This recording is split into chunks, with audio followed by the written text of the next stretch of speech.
You said you talked about the importance of managing oneself. And you told me it's not about burning the candles on both hands. Why did you say that? And is it also something that you teach to your staff? Yeah, that's a really good question. So yeah, I can tell you a little bit of a story about that. So I kind of told you the period of, I acquired a business and things started to, get a little rough. We pulled through that. And right after that, we landed a very, very large account. It was the largest one we'd ever landed down in California. And we were the person who had hired us was like, I'm going to throw several $1 million a year of projects at you. And this is to an organization that is only Wow. doing a few $1 million a Yeah. year in revenue. So basically it's, we're going to double your revenue and you need to start tomorrow, right? So we are just coming out of recession. We're just coming out of this kind of tumultuousness with the staff. And now I have to basically double the team size and try to figure out how to, capture this revenue that, we've just sold to this client.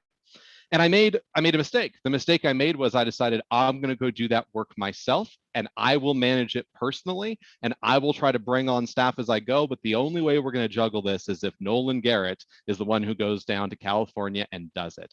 And Mm. so during that time frame, I was working for an organization I was already contracted with for about 40 hours a week of consulting. I was running this business, and then this other thing came up at another 40 hours a week.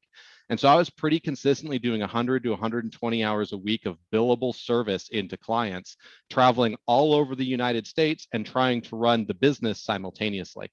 As you can imagine, I experienced after about a year and a half of that an absolute breakdown. Like it just Yeah. completely fell apart for me. The wheels came off.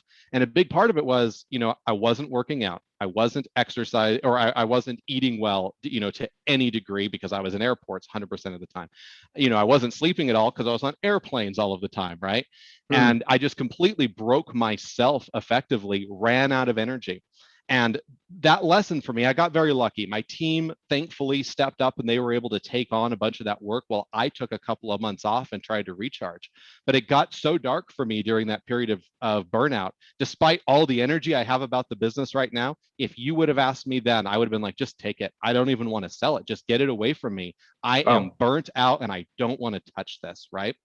And so I think I learned, I actually talked to a therapist. I did all of those things. And one of the things I learned is I have to manage myself, my energy levels.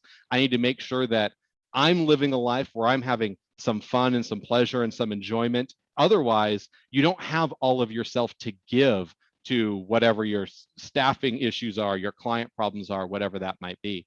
And so I firmly believe that self-management is the first thing you do if you want to be successful as an entrepreneur. You can't swap those around. Self-management is first.